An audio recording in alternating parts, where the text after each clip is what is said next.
Now, for the third movie of Musical Month, we are going to be watching The Greatest Showman, a movie that is not about how terrible of a person P.T. Barnum was, but a movie that exists to try to convince you that P.T. Barnum was the greatest guy that ever lived, and the only thing that he ever did wrong in his life was not spend enough time with his wife and his kids. And the movie starts with a song about how this is the greatest show. Alrighty, but I would hate the show. I really would. Me personally, Isaiah of Spiral Tree, would hate this show because there's too many horses. And the more and more you watch these videos, the more and more you'll realize that I do not like horses. They are my least favorite animal. I do not have a reason why I hate horses. I just hate horses. And there's a flashback in the middle of the song, which is really weird to me and has some weird pacing that kind of makes the rest of the movie seem like it's in that flashback until the end of the movie. Really weird. Really, really weird. And in the flashback, we see young P.T. Barnum and what I assume is his dad working for some rich folk, and he's flirting with the rich folks' daughter and gets the taste slapped out of his mouth for even thinking of associating with someone that's not in his class, which is the exact tone of 1800s America. And then there's a song in the flashback of another song, which hurts me on a conceptual level, but that's besides the point. As the young P.T. Barnum sings the first 3 words of his song, and it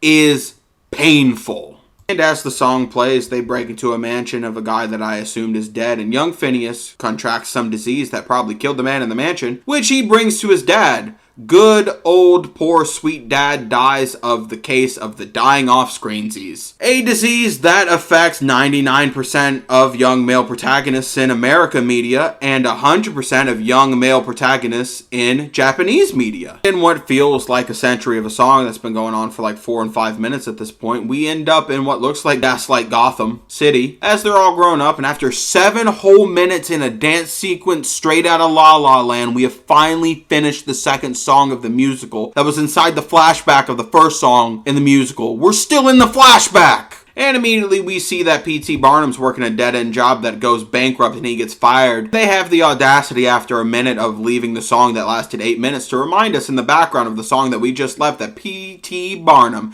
is only spending time with his kids for the rest of his life. This is the only time for the rest of his life that he'll spend with his kids. And the audacity of this movie to call back the same song they just sung 3 minutes ago with his kids now singing it is absolutely insane. We then see P.T. Barnum head to the bank and fraud them out of $10,000, which immediately squanders into a bad business idea, but he pivots off that idea. After remembering an apple and the old lady who was supremely disformed, he thinks for a second and goes, I can exploit these people. And then he proceeds to recruit a short general, a dog boy, the world's heaviest man, some Irish dude on stilts, and of course his pickpocketing friend. And then they start to sing a song about dreaming with your eyes wide open. And all I can think about throughout this entire song is not all of these people getting their own sense of personal freedom, but how much better these songs are when it's not just Hugh Jackman singing and there's other people singing along. It makes it sound more like a musical. We then see that P.T. Barnum has changed the name of the museum to Circus to spite one critic, and he bought the mansion that him and his wife used to do opium in as children. And we see his kids are getting bullied because of the circus, and P.T. Barnum says the biggest lie he could say in his entire life, and that it is not about him. When every moment of P.T. Barnum's life has always been about P.T. and nobody else but P.T., because the only person who truly matters in his world is P.T. And now we see Troy the basketball boy, but in high society, appear in this film as Philip Carlyle. And now you understand why I've chosen this movie over any other movie I could watch for Musical Month, because it has Zac Efron in it. And we start the first song that includes Zac Efron, which is the only song I knew from this musical before sitting down and watching this musical, because of course I know the song, because I'm the biggest Zac Efron fanboy in existence. I've made about 6 out of the first 10 videos on this channel, including Zac Efron. And after he gets Troy the basketball boy onto the team, he immediately goes after Zendaya's character in the movie, which brings the ire of her brother. And I pause the scene in this movie of them staring into the windows of Zac Efron's soul, and I can honestly say, oh my god, I am so jealous. Let me stare into those baby blue eyes with my own eyeballs. Zac Efron, if you ever watch this video, if we ever get big enough for you to watch this, I would pay so much money just to stare into your eyes for 15 seconds. Please.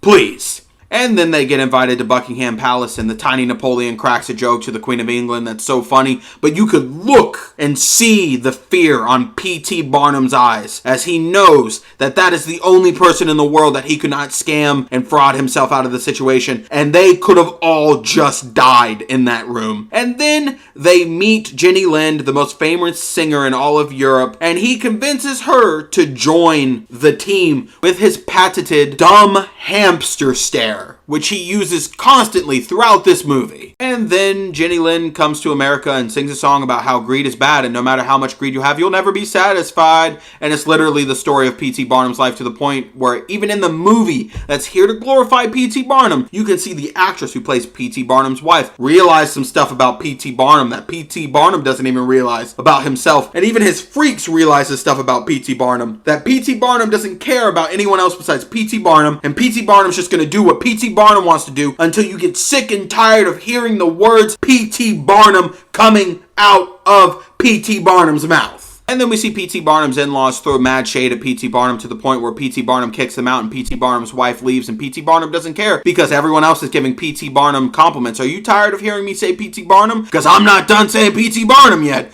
And P.T. Barnum's freaks get sick and tired of being treated like dirt by P.T. Barnum, so they sing a song about how they're not going to be ignored anymore. And Zendaya gives Zac Efron the most aggressive look I've seen in a musical, and it's sheer raw energy, and I'm all about it. And then we have the horny song of this musical, because every musical has a thirst trap song where Zendaya and Troy the basketball boy Bolton really want to get together, but they feel like they can't be together. And the only thing that I noticed in the song is that this is the first song that didn't have this slowdown effect and that loud THQ sound that's been happening over and over again throughout this entire musical. And then P.T. Barnum goes on tour with Jenny Lind to make a whole bunch of extra money, and P.T. Barnum was just thinking, I'm here with one of my friends trying to make a lot of money, and Jenny's here thinking, I'm here with the future love of my life. But they're clearly not on the same page, and it's supposed to be this really big emotional climax, but it really just makes Jenny look really, really bad. And then P.T. Barnum goes home because he can't handle the shame, just to find out that protesters burned down his circus. And then Zac Efron runs in to try to save Zendaya's character, and Zendaya isn't there, so P.T. Barnum gets to be the hero,